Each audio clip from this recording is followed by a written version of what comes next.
On enchaîne tout de suite donc sur le deuxième série de témoignages avec comme thématique quand l'agriculture peut aussi fournir des coproduits. Et pour en débattre, donc j'appelle à me rejoindre dans la tribune Muriel Moreau, créatrice de la société Trail, située en Pays Basque.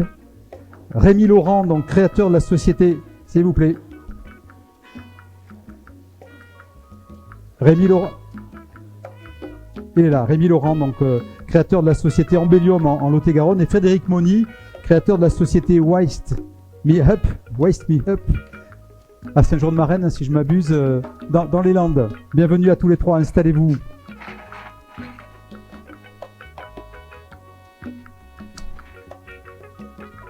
Bien. Allez, quelques secondes de transition. Muriel Moreau, je commence par vous. Vous êtes lauréate du concours Agrinov 2022, que votre initiative permet aujourd'hui de donner une seconde vie à la laine de brebis laitières, hein, donc située en Pays Basque, et que votre innovation vous permet aussi de proposer à la filière textile une alternative naturelle au polyester. Alors, j'aimerais d'abord peut-être pour qu'on comprenne bien le sens de votre démarche, peut-être de nous rappeler ce qui vous a conduit dans votre parcours de vie, parce que bon, c'est là que tout prend racine hein, finalement, dans votre cursus professionnel aussi. Hein, qu'est-ce qui vous a amené à vous d'abord à vous poser en Pays Basque, parce que pour pouvoir voir des brebis laitières, c'est le Pays Basque, c'était plutôt bien vu. Et puis, comment est-ce que tout ça, ça vous a amené donc à imaginer la création finalement d'une nouvelle filière, hein, parce que c'est de cela aussi dont il s'agit. Filière de valorisation de la laine de mouton. Alors, oui. C'est bon. C'est bon, ça marche. Merci. Alors, bonjour tout le monde. Merci pour l'invitation. Alors, par rapport à mon parcours de vie, alors il y a vraiment eu un jour fondateur. C'est-à-dire que j'ai rencontré un berger. Alors, sachant que bon, je suis quand même originaire du Pays Basque et du Béarn hein, à la base. Les deux à la fois, c'est possible. Oui, j'ai un pied des deux côtés du checkpoint. Donc je monte voir un berger qui était en estive et en fait donc il m'explique qu'il doit tondre les brebis pour des questions d'hygiène et de confort, qu'il a 300 bêtes et que ça fait des années que ça lui reste sur les bras, que les anciens réussissaient à trouver des moyens de valorisation, que eux, les coopératives ramassaient jusqu'à encore quelques années et que là, ça fait un an que c'est plus ramassé. Et que lui ça lui coûte cher parce qu'il doit payer les tondeurs et qu'il se retrouve surtout avec cette montagne de laine là quoi. Du coup je suis rentrée chez moi. Alors j'avais un restaurant à l'époque, donc rien à voir, et en fait l'idée a commencé mais vraiment resté en tête. J'ai commencé à me renseigner, je me suis rendu compte que c'était pas du tout un problème particulier au Pays Basque et au Béarn, mais aussi à toute la filière de la laine française. C'est-à-dire qu'aujourd'hui, il y a seulement 4% de la laine tondue en France qui est transformée en France. Et en fait, il y a tout un historique avec l'arrivée des matières synthétiques et après l'arrivée du mérinos étranger, donc principalement australien, néo-zélandais et sud-africain, qui ont en fait complètement déstabilisé les structures de transformation de la laine française. Pour vous donner une idée, il n'y a plus qu'un seul lavoir à laine. Donc nous aussi, on est dans les douanes dans la catégorie 3, donc super contraignant. Donc il faut absolument laver cette laine et il n'y a plus qu'un seul lavoir, il n'y a plus que 5-6 filatures, donc compliqué de la transformer. Et donc assez vite, je me suis rendu compte qu'il me fallait de la matière pour aller plus loin dans les expérimentations.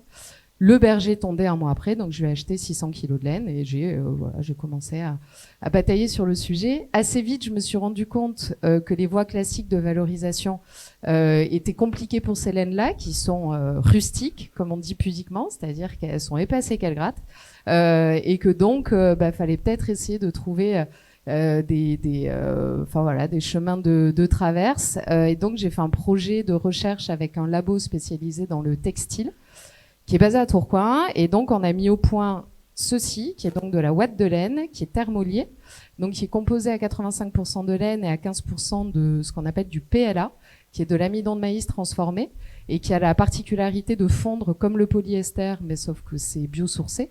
Et donc on en fait une nappe de laine, on passe dans un four, en fait en fondant, le PLA va lier les fibres de laine entre elles. Et ce qui fait que c'est aussi résistant et ça se travaille exactement de la même façon que la ouate de polyester qu'on met dans nos vêtements. J'ai vu pas mal de doudounes et de doudounes sans manches aujourd'hui. Vous pouvez être sûr que c'est rembourré avec du polyester ou du duvet, mais bon, je pense que c'est plutôt polyester. Et donc ça, l'idée, c'est de... Pourquoi vous regardez comme ça? Ah bah parce que Si c'est rembourré, mais voilà, il y a des rembourrages naturels maintenant. Et donc l'objectif, c'est ça, c'est d'aller avec une matière naturelle qui est tout aussi isolante et qui est en plus thermorégulante, c'est d'aller concurrencer des matières pétrosourcées qui viennent de très loin et qui ont une durée de vie beaucoup trop longue. Donc à la base de votre projet, il y a à la fois bien sûr beaucoup de motivation, j'imagine, parce que vous êtes parti de rien, hein, finalement, d'un simple constat. Il y a aussi des valeurs peut-être en se rapprochant de cette idée d'économie circulaire où ça devait revenir au territoire d'une manière ou d'une autre. Oui, bien sûr. Ben voilà, enfin tout à l'heure, Monsieur Buffo a commencé son intervention par revenir sur la situation dans laquelle on est. On va pas se remettre un petit coup de voilà. Mais bon, mais une fois qu'on a pris conscience de ça, il y a la question de son impact personnel. Moi, je me souviens de Cyril Dion que j'avais vu faire une intervention, voilà, qui est un militant climat et qui avait dit c'est génial de faire du vélo, d'aller au travail à vélo, mais si par contre on va faire du lobbying pour Monsanto, le fait de faire du vélo et d'acheter en vrac par rapport à l'impact qu'on a 10 heures par jour dans son travail, voilà, ça sert absolument à rien. Problème de cohérence alors. Ben oui, enfin problème de réfléchir à l'impact qu'on a vraiment et des petits gestes versus ce qu'on peut faire à l'échelle de sa vie pro, quoi. De la motivation, beaucoup de motivation, des valeurs fortes, mais aussi donc la nécessité de l'innovation technologique, parce que à un moment donné il y a un pas à franchir pour se démarquer par rapport aux alternatives. Alors c'est pas c'est de l'innovation, c'est clair, mais c'est pas du ce qu'on appelle le technosolutionnisme, qui est comme quoi l'innovation va nous sauver, hein, on en a déjà parlé tout à l'heure. Oui. Vraiment, moi, je suis pas du tout dans cette démarche-là. Le but, c'est d'avoir un impact réduit et effectivement de faire appel à des technologies qui sont si possible peu énergivores, de le faire avec des partenaires qui sont proches de chez moi, de limiter tous les transports et surtout, enfin voilà, l'idée c'était de se dire ok, il y a de la ouate de polyester qui isole énormément de nos vêtements, mais aussi toutes les assises d'ameublement, tout ça. Enfin voilà, il y a de la ouate de polyester partout. Donc l'idée, c'était vraiment d'être complémentaire des démarches de revalorisation de la laine, hein, parce qu'on est plein. Il y a vraiment un renouveau de la filière laine aujourd'hui en France, mais 95% de ces initiatives sont sur qu'est-ce qu'on faisait il y a 50 ans. Donc il y a des matelas, il y a des couettes en laine, c'est génial, c'est super, et voilà. Mais il manquait cette petite case. Est-ce qu'on peut pas aller gratter des produits issus de la pétrochimie? Pour vous donner une idée, toutes les 25 minutes, il y a une piscine olympique de pétrole qui est transformée en polyester pour nos vêtements. Voilà. Donc si on peut aller gratter quelques centimètres.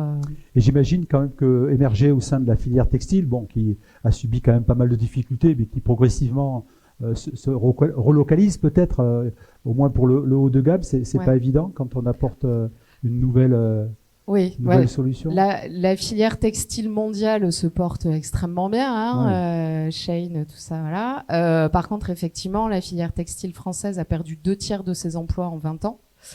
Donc va pas super bien. Mais par contre, il y a là aussi énormément d'envie, beaucoup d'innovation. Alors, il y a l'innovation technologique, où on mise énormément sur la robotisation, parce que forcément on doit concurrencer des coûts en Chine, Vietnam, qui sont, enfin, des coûts de main d'œuvre qui sont forcément imbattables, et on veut pas aller sur ce terrain-là. Donc l'idée, c'est d'être plus efficace, de créer des emplois qui sont plus qualifiés, d'ingénierie. Et donc il y a des gens comme Guillaume Gibault, le fondateur du slip français, qui sont vraiment dans cette démarche-là, qui ont fait sur le salon Made in France l'usine du futur. Il y a quelques jours, ils ont fait venir 25 entreprises, il y avait 40 machines enfin voilà, il y a vraiment un chouette engouement. Et puis il y a aussi de l'innovation en termes de modèles. Donc là, j'ai 2 exemples. Il y a la précommande. On parle beaucoup des comportements tout à l'heure. Il y a effectivement quelque chose d'important, c'est est-ce que j'en ai vraiment besoin, mais aussi il y a l'immédiateté dans l'acte d'achat, il y a l'impulsion, hein. Faut quand même savoir que toutes ces marques font des neurosciences pour savoir comment notre cerveau fonctionne, pour nous pousser à l'acte d'achat super vite. La précommande, ça permet de faire les choses différemment, c'est-à-dire de choisir un vêtement dont on a vraiment besoin et de l'avoir 2 mois, 3 mois après, le temps qu'il soit fait. Pas de l'achat d'impulsion. Voilà, non, c'est vraiment l'objectif, c'est de changer les comportements. Voilà. Pour terminer, on a beaucoup parlé d'économie circulaire, parce que comme pilier de la transition agroécologique, si on boucle la boucle, aujourd'hui, donc, quel est le bénéfice mesurable pour les bergers avec lesquels vous travaillez ? Alors moi, l'objectif est quelque chose qui était vraiment indispensable, c'était de couvrir le coût de la tonte aux bergers. Donc ça, c'est un prérequis. C'est aussi de reverser 1% des ventes à des actions locales de défense de l'environnement et de soutien au monde paysan. Et puis aussi de porter, d'essayer de porter les valeurs du pastoralisme et de faire un trait d'union avec les marques qui sont parfois un peu éloignées de ça.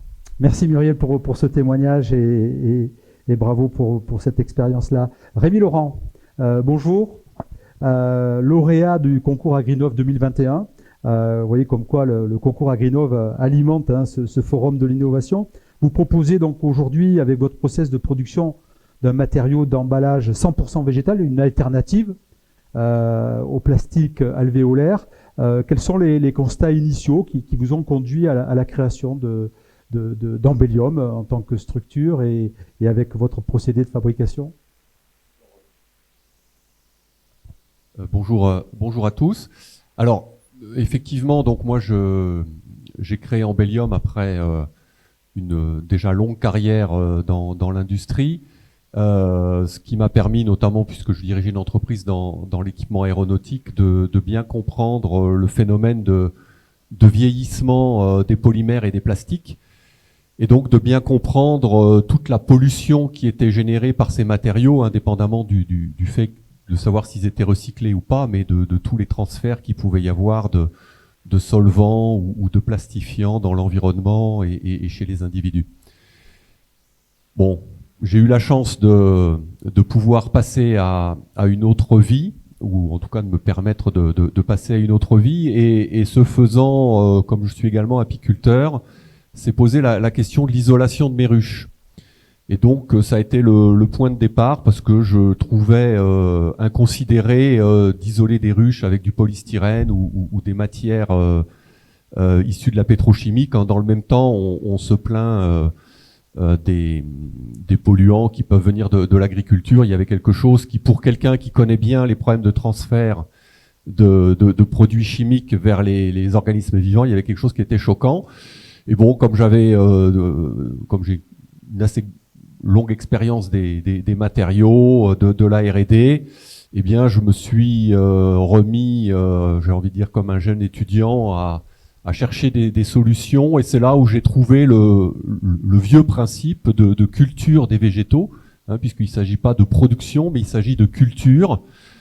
Et donc là, le principe en 2 mots, c'est le principe de décomposition des végétaux dans la nature. Donc on prend des fibres végétales qui sont des coproduits agricoles, qu'on ensemence avec du mycélium. Le mycélium, je le présente pas, c'est la racine du champignon.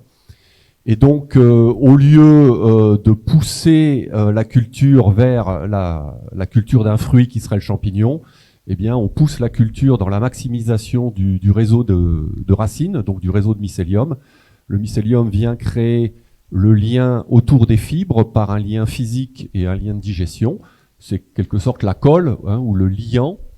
Et ce mélange, on l'a au préalable placé dans des moules en forme qui permettent donc de créer des coffrets pour la cosmétique, de créer des coffrets pour les vins, les spiritueux, enfin tout type d'emballage. Et au final, on obtient donc un emballage résistant et 100% végétal. Et précisément, quelles sont ces fibres végétales sur lesquelles vous vous appuyez pour...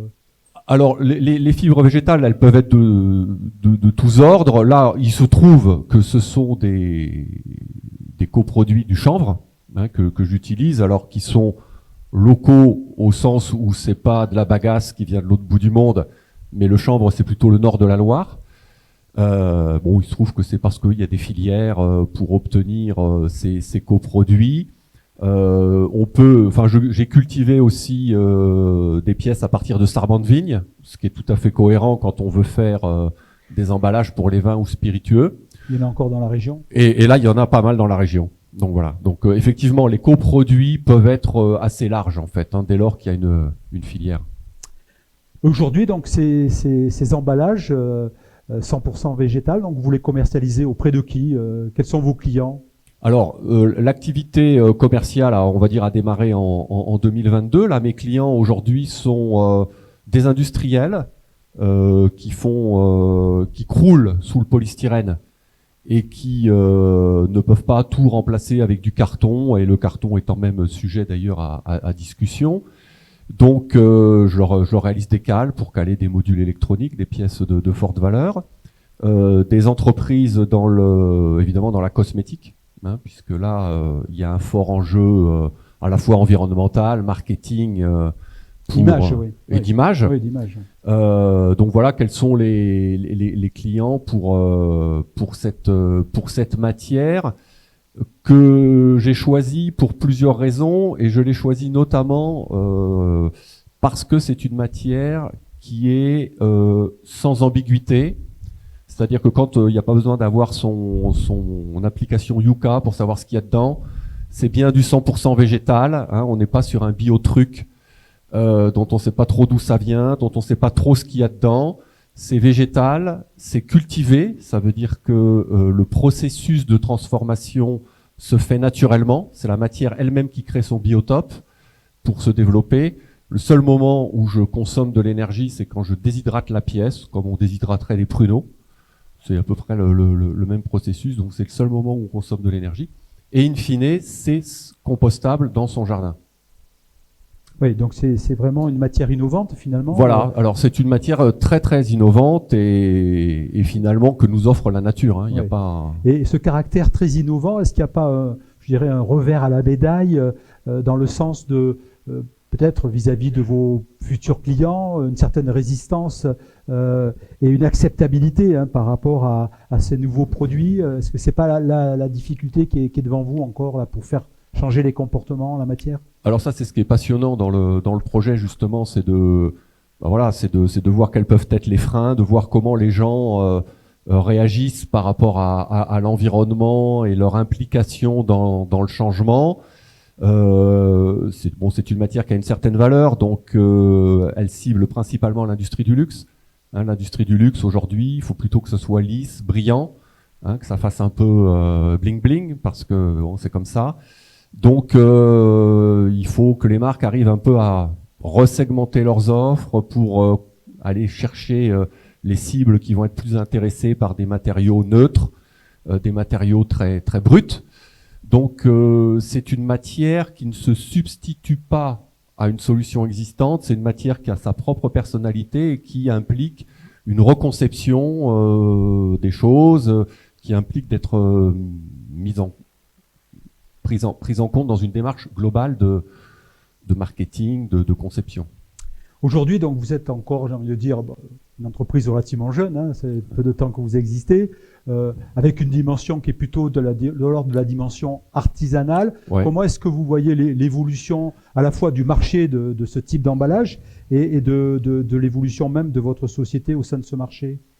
Alors, si vous voulez, aujourd'hui, les points acquis, c'est que effectivement, j'ai des clients et j'ai surtout des clients qui deviennent maintenant récurrents. Donc ça, c'était pour moi un des points essentiels, parce que là, je m'adresse aussi un peu aux plus jeunes étudiants dans la salle. Cette solution, si vous allez la voir sur Internet ou la découvrir, vous verrez que c'est une solution qui est vieille, au sens, elle est connue. De la technologie. Au sens de la technologie, c'est vieux comme le monde. Il y a des dizaines de thèses, de brevets là-dessus.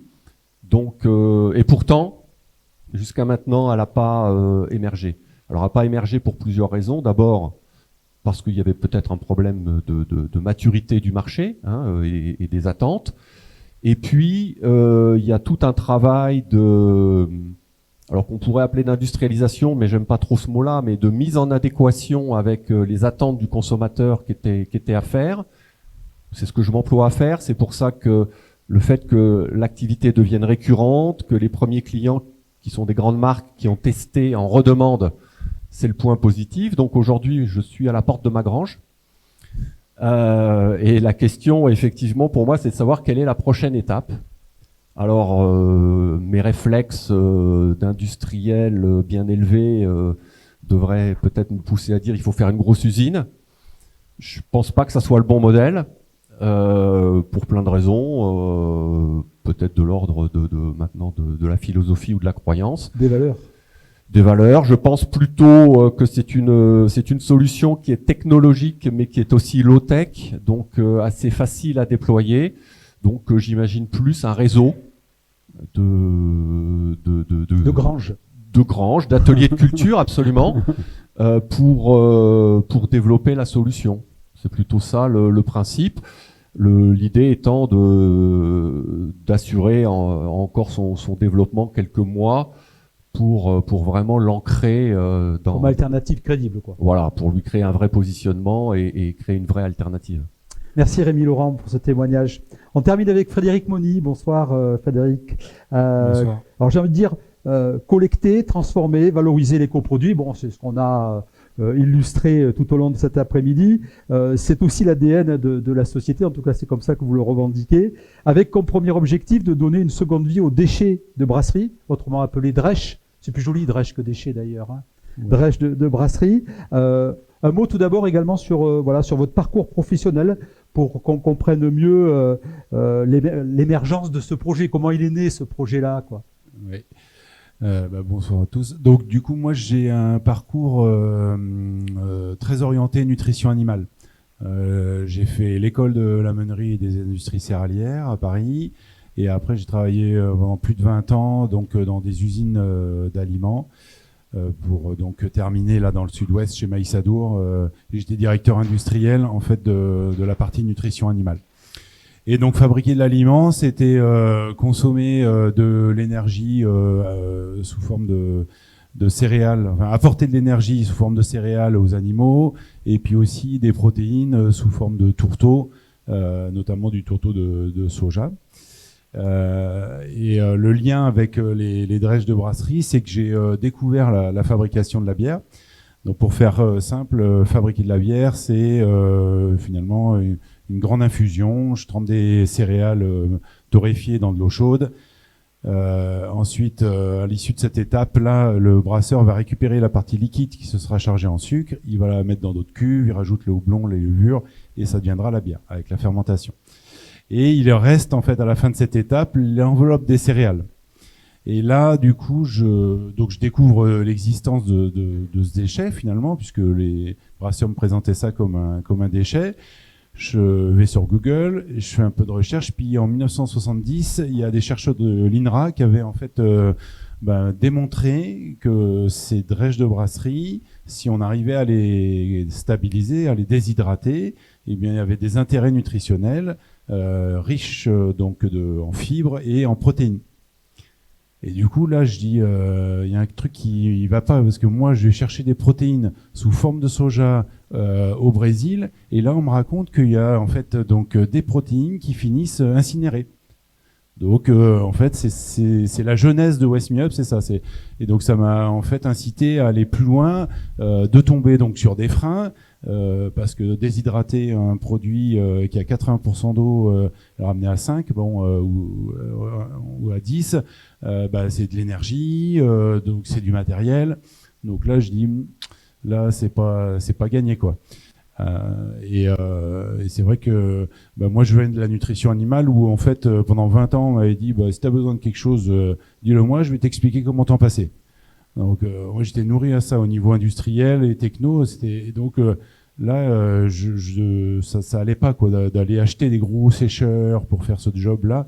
Et donc je me suis attelé pendant 2 ans à trouver d'autres solutions technologiques pour arriver en fait à ce résultat de déshydrater des produits de manière légère. Avec différentes utilisations possibles.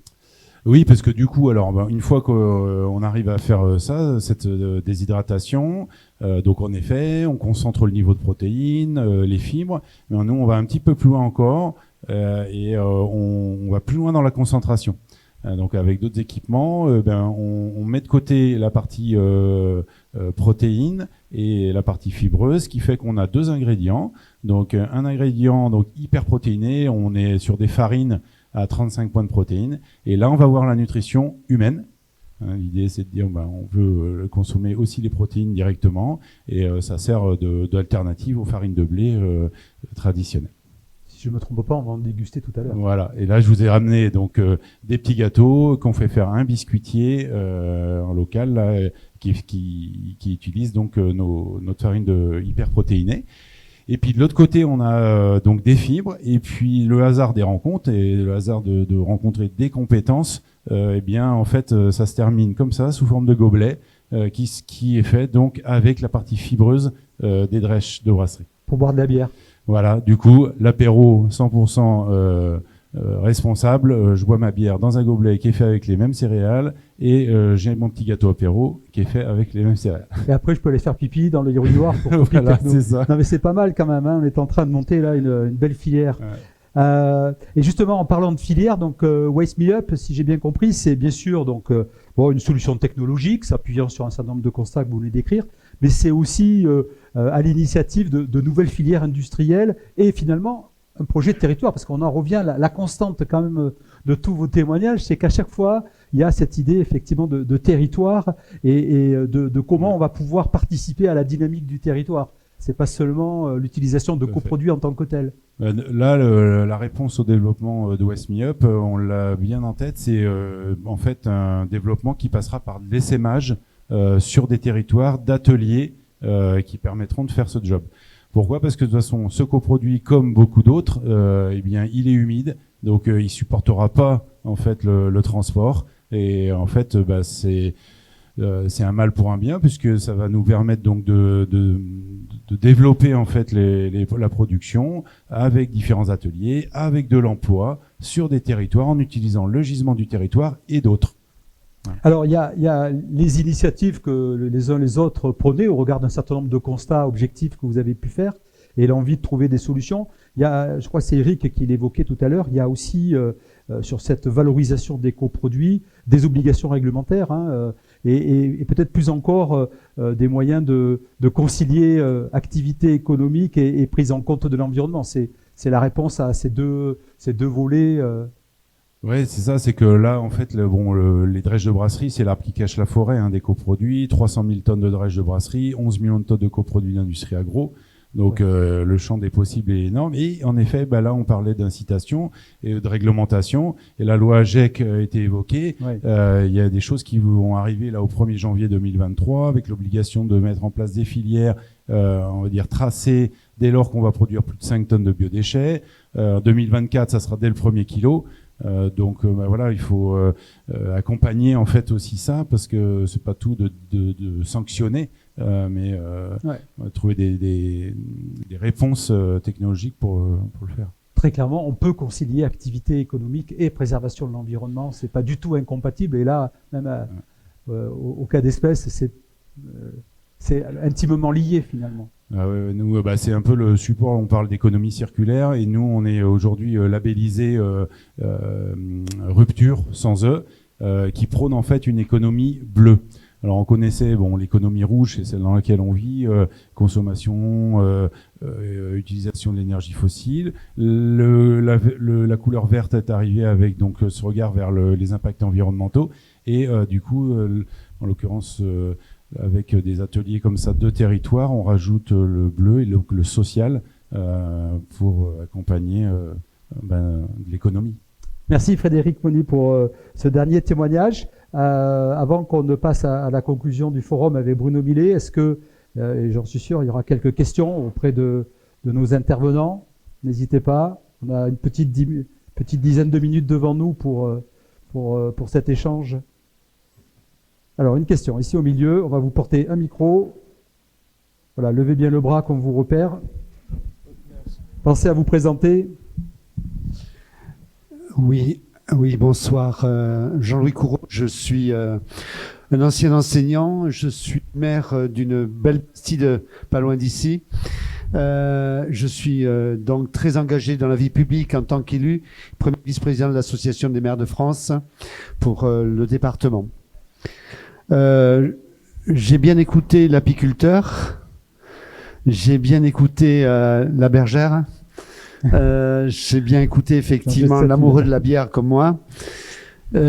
Question qui traverse un peu vos trois segments d'activité que vous avez initiés.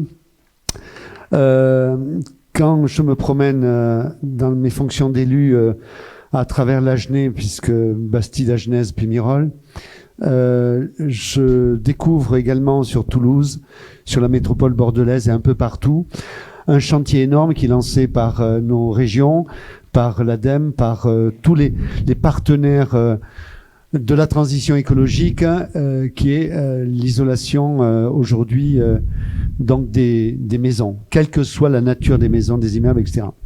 Alors quand j'écoute tous les industriels et quand j'écoute tout le secteur du BTP représenté par la Fédération française du bâtiment ou la CAPEB, qu'est-ce qu'ils me répondent à moi, l'élu engagé dans la transition et porteur au sein de l'agglo, puisque vice-président de l'agglomération d'Agen, on me répond polystyrène. Je dis non, polystyrène. Qu'est-ce qu'on me propose? Mais pas grand-chose à côté. Oui, un peu de laine de bois, avec des capacités de relargage de la chaleur sur des temps mesurés entre 4 heures et 15 heures. Bon, ouais. Mais je suis incapable en tant que représentant les populations et acteur principal de l'aménagement du territoire et de donc toutes ces périodes que nous vivons aujourd'hui, je suis incapable de répondre. Alors, j'aurais tendance à dire, vous me parlez de résidus de céréales, vous me parlez de nouveaux concepts à travers des produits. J'ai compris que le cosmétique pouvait assumer financièrement ce que nos administrés, nous sommes une région pauvre, le Lot-et-Garonne malgré tout, il faut quand même le reconnaître. Enfin, on a tous les ratios. Enfin, on n'est pas dans la richesse de l'aéronautique toulousaine, par exemple. Voilà. Quand on parle laine, là, ça nous intéresse davantage. Quel est celui qui va pouvoir m'indiquer une possibilité de sortir de cet engrenage qui est le polystyrène? Et pardonnez-moi quand là par contre je vais voir dans les représentations professionnelles, c'est fou, on est sur que du polystyrène aujourd'hui, majoritairement le polystyrène pour l'isolation. Alors on ne parle pas de l'isolation de comble, voilà. Alors je fais le lien entre les débats d'aujourd'hui et la réalité au quotidien que nous vivons. Car pour avoir été longtemps un acteur de la filière de gestion des déchets avec tous les acteurs et les délégataires de services publics, je me dis il faut accélérer. Mais comment peut-on accélérer ce genre de situation? Je le dis, monsieur, bravo d'abord à la qualité des intervenants et la qualité de ce forum, mais il est important effectivement qu'on puisse nous aider, nous les collectivités locales. Merci. Alors, allez. Frédéric. Ouais, j'ai facile parce que du coup on a évoqué ce sujet-là avant le forum là. Alors moi c'est juste une contribution à la réponse, mais l'histoire d'aller dans le bâtiment, dans l'isolation, clairement ça faisait partie des scénarios de valorisation possibles, mais le parcours c'est impossible pour des structures qui démarrent comme nous. Clairement, il y a donc dans la filière bâtiment, il y a une entité qui s'appelle le CSBTP, le Comité Scientifique Bâtiment. Et en fait, là, c'est 5 ans de démarche, c'est 50 000 € pour mettre un produit sur le marché. Ouais. Donc clairement, c'est à notre échelle, à nous là, de start-up, là, c'est pas possible. Donc, oui, puis on n'est pas en raccord avec ce que nous disait Éric Buffot de cette obligation de changement de braquet urgent. Oui, là, exactement, le 5 ans, c'est trop tard. Il y a aussi le fait que ce conseil est détenu à 70% par des industriels comme Saint-Gobain. Oui. Donc des nouvelles solutions qui sont plus écologiques, qui sont locales et tout ça, auront quelques soucis réglementaires avant la mise sur le marché. C'est verrouillé, quoi. Voilà. Alors moi, je suis pas du tout une spécialiste du bâtiment. J'ai fait le choix de pas aller sur le bâtiment, notamment pour des questions de coût. Voilà, c'est quand même le nerf de la guerre sur beaucoup de secteurs et le bâtiment en fait partie.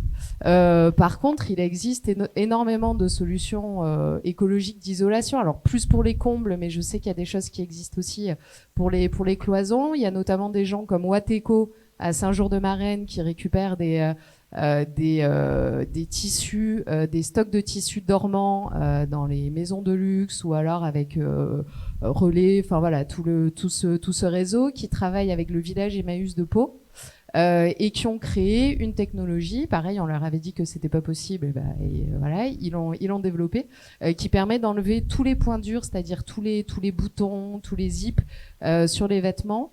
De manière automatisée et derrière de sortir des isolants pour le bâtiment.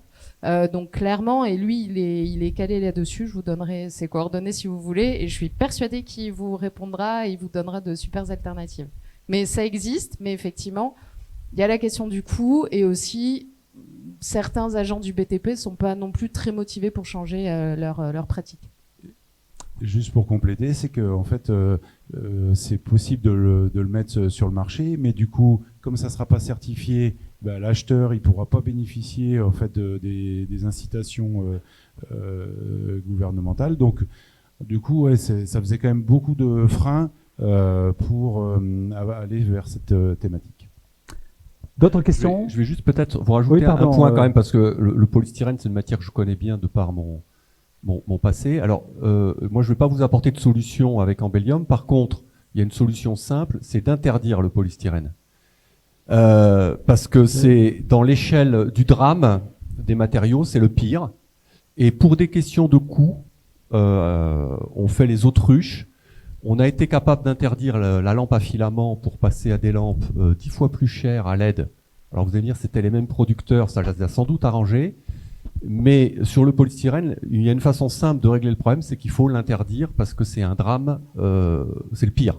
Donc si on n'est pas capable d'interdire le polystyrène, il faut mieux tout arrêter. Bon, mais voilà, la solution là. Hein. Alors il y a Michael Roes. Oui, j'avais un autre niveau de réponse pour l'élu, je ne sais pas où il est. Il est là, oh là-bas. Il est là, ben bonjour. C'est qu'en fait, ça peut aussi venir de vous.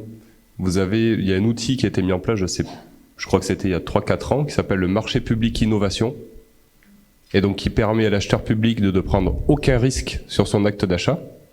Parce que vous savez, vous pouvez être emmerdé, là c'est pas le cas. Et donc jusqu'à 100 000 €, vous pouvez dire, moi je vais travailler avec une boîte, reprenons la bergère. Ok, tu fais pas de bâtiment aujourd'hui, mais si moi je te file 100 000 balles, tu peux m'isoler combien de bâtiments et peut-être que ça va lui payer sa certification.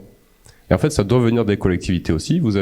Toutes les collectivités ont la capacité de mettre 100 000 balles dans des projets d'innovation. Donc, la commande publique comme levier. Exactement. Ok, d'autres questions? Allez, il nous reste 5 minutes pour prendre les questions. Alors, je vois pas. Faut lever bien le bras. Je vois rien du tout. Oui, bonjour. Pensez à vous présenter. Nicolas Morel, l'univers matériaux à Nérac. Ah, mais parfait. Donc,